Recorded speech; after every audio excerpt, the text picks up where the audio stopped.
द्वारा परमेश्वराज्ञेय परमेश्वरवृन्दर्थं विनयपूर्वसङ्कल्पितप्रकारेण करिष्यमाणस्य कर्मणः ज्ञानमङ्गलावाप्त्यर्थं ज्ञान उत्तरदण्डपाणि स्वामिनः परिपूर्णप्रसिद्धिविनायक स्वामिनः परिपूर्णकृपया सिद्ध्यर्थं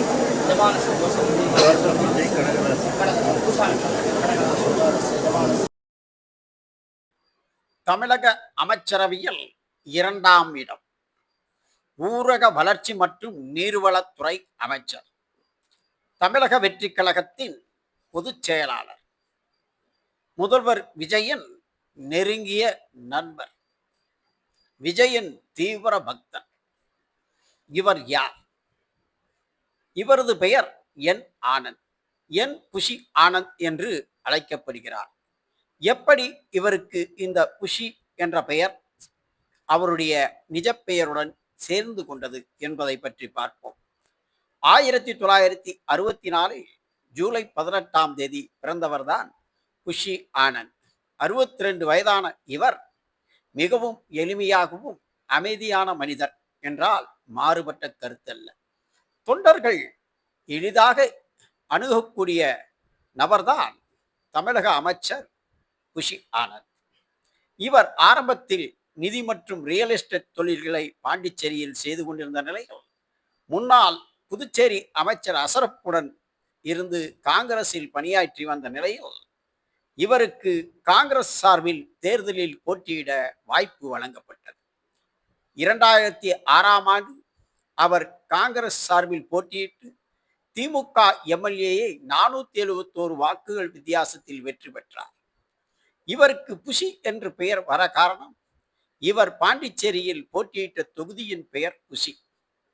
அன்று முதல் இவர் எம்எல்ஏ ஆக ஜெயித்தவுடன் அவருக்கு அவர் பெயருடன் என் குஷி ஆனந்த் என்ற குஷி தொகுதியின் பெயர் ஒட்டி கொண்டது.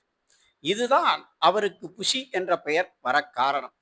இதற்கான அர்த்தத்தை பல பேர் தேடிக்கொண்டிருந்தாலும் இதற்கு உண்மையான காரணம், அவர் பாண்டிச்சேரியில் 2006 காங்கிரஸ் சார்பில் போட்டியிட்ட வென்ற தொகுதிதான் குஷி தொகுதி. அத்துடன் அவருடைய பெயருடன் குஷி ஆனந்த் என்ற பெயர் தொட்டிக்கொண்டது. எளிமையும் புதுச்சேரியில் நடிகர் விஜய் நற்பணி மன்றத்தில் இவருடைய கடுமையான உழைப்பை பார்த்த எஸ். ஏ. சந்திரசேகர் நடிகர் விஜயிடம் நேரில் அறிமுகப்படுத்த அன்று முதல் இவர் தமிழக வெற்றி கழகத்தின் செயல்பாட்டிலும் கடுமையாக உழைத்த உழைப்புதான் இன்று தமிழக வெற்றி கழகத்தின் பொதுச் செயலாளர் மற்றும் தமிழக வெற்றி கழக அமைச்சரவையில் 2ஆம் இடமும் பிடித்திருக்கிறார் இந்த புஷி என் ஆனந்த். இனிய சுதந்திர தின நல்வாழ்த்துக்கள்.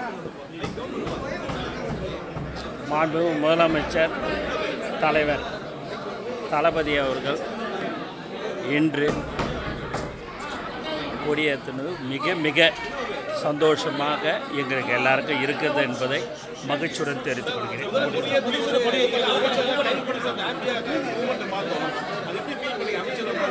எல்லாருமே நாங்கள் தலைவரால் தான் நாங்கள் இன்னைக்கு ஒரு அமைச்சராக இருக்கணும், ஒரு சட்டமன்ற உறுப்பினர்னா தலைவர் தளபதியால் மட்டும்தான் இது சாத்தியம். தலைவர் தளபதி கோசம்தான் மக்கள் வாக்களித்தார்கள் என்பதை தெரியும்.